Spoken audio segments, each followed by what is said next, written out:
Back in the days of 8 and 16-bit, whenever a Disney game hit the market, people got excited.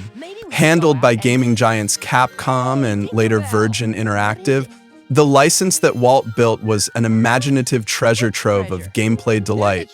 Whether it was DuckTales, Aladdin, or Castle of Illusion, if you had yourself a Disney title, you knew you were in for something special. In the latter days of 32, 64, and even 128, however, finding a quality Mickey Mouse offering is about as likely as the wicked stepsisters becoming runway fashion models.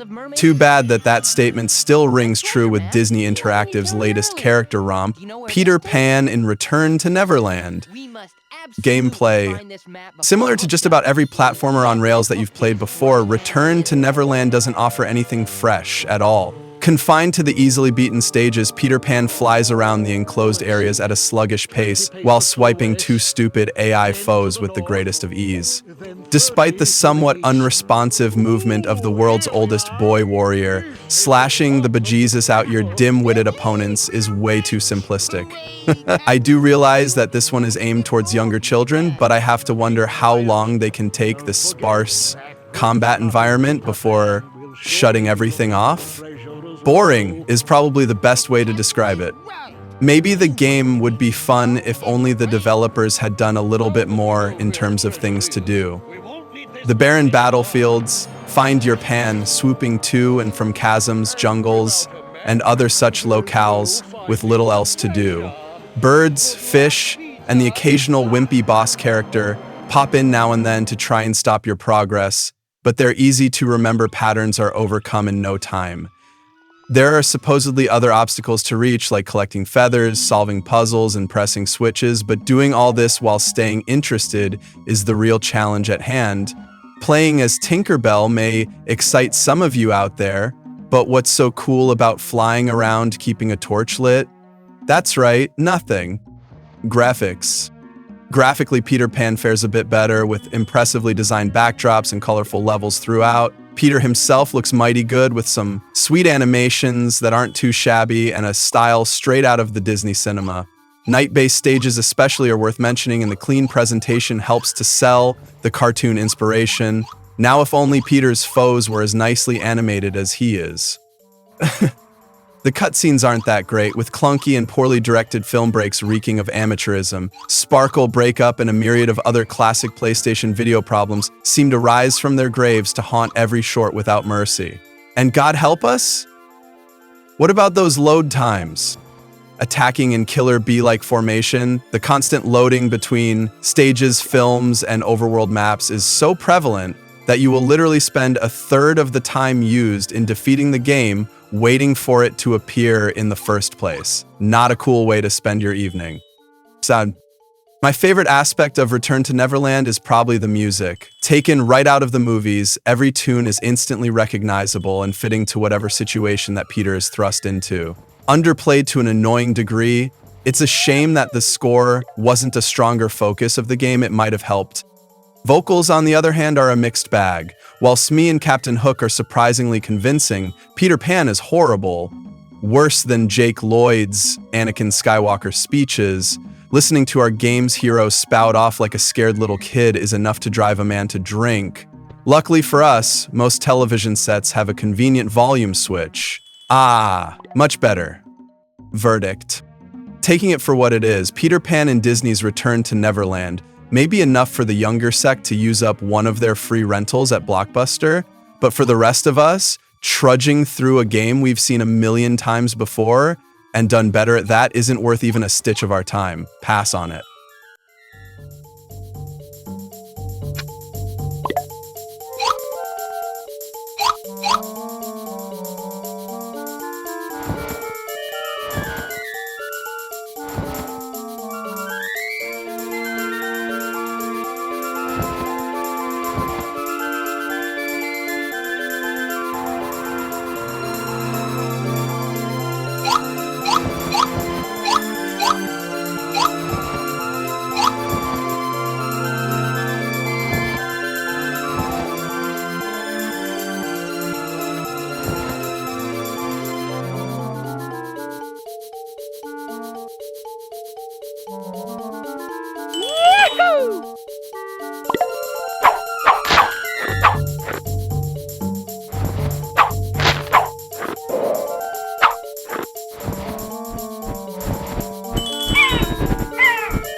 Now that I have my knife back, let's go talk to the mermaids about this map.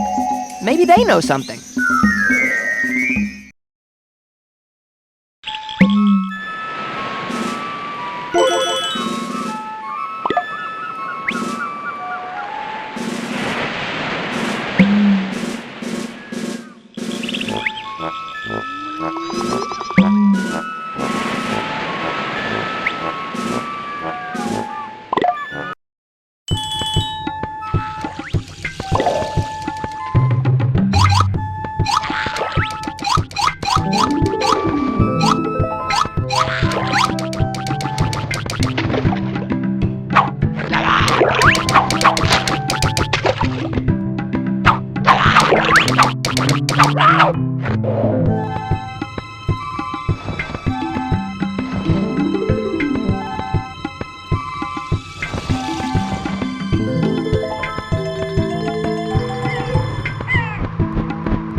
Uh-oh, the path is blocked.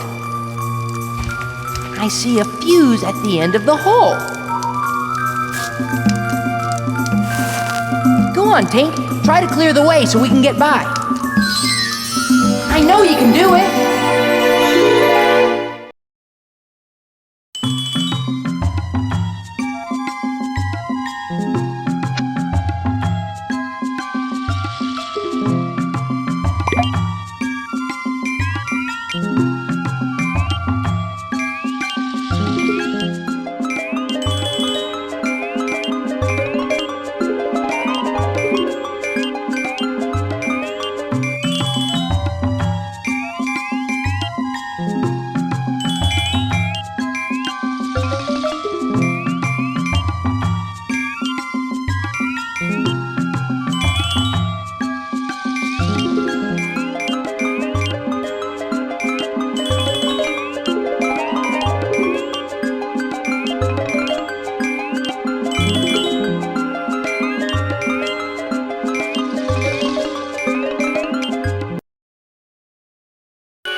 Hiya.